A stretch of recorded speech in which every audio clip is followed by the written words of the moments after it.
पिंकी के पति कमलेश की दुकान पर गांव का गुंडा जग्गू दादा आता है और धमकी देकर जाता है कि अगर उसने 1 लाख रुपए नहीं दिए तो वो दुकान तोड़ देगा। घर में सभी परेशान होते हैं। अरे सत्यानाश हो उस जग्गू का, अच्छा खासा लड़का था, पता नहीं क्यों गुंडागर्दी करने लगा, किसी की भी जमीन हड़प लेता है और अब हमारी दुकान के पीछे पड़ा है नास पीटा। मेरे तो कुछ भी समझ में नहीं आ रहा कि मैं क्या करूं।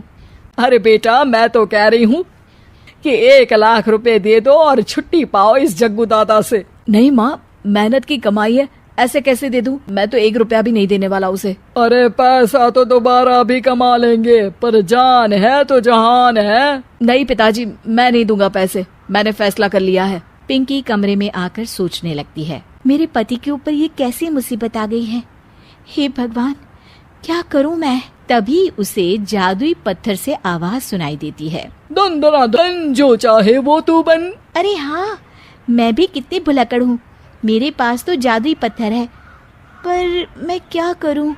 जग्गू दादा तो बहुत बड़ा गुंडा है, उसका सामना मैं कैसे कर पाऊंगी?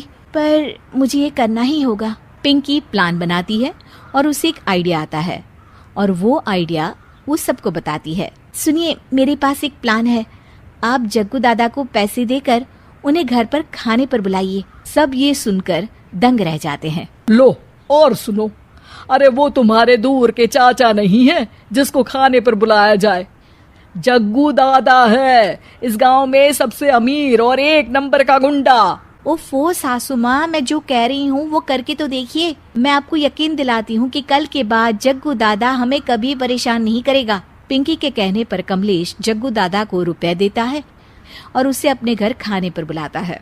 अरे भाई, मानना पड़ेगा कमलेश, काफी तरक्की कर लिया तुमने। 1 लाख रुपए तो बड़ा ही कम डोनेशन था। जग्गू दादा सोफे पर बैठता है और सबसे मिलने लगता है। अरे भाई, लता मौसी ठीक तो हो ना? सुना है घुटने में बहुत दर्द रहता है। हाँ बेटा, पर तुझे कैसे पता चला? अरे जग्गू दादा सारे गांव की खोज खबर रखता है, और वैसे भी मेरी माँ और आप तो बचपन की सहेलियाँ थी ना, तो आप तो हमारी मौसी हुई। मौसी कहकर 1 लाख रुपए का चूना लगा रहा है कमबख्त। तभी बेल बजती है और कमलेश दरवाजा खोलता है तो सब दंग रह जाते हैं।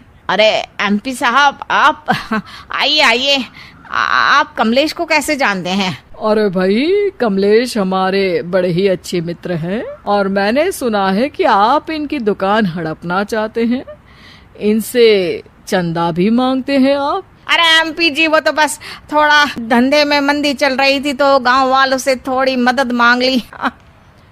देखो जग्गू दादा, होंगे दादा तुम अपने घर के, ये हमारे पहचान के लोग हैं, इनके साथ तुमने कुछ भी उल्टा सीधा किया तो सीधा जेल में डाल देंगे, समझे?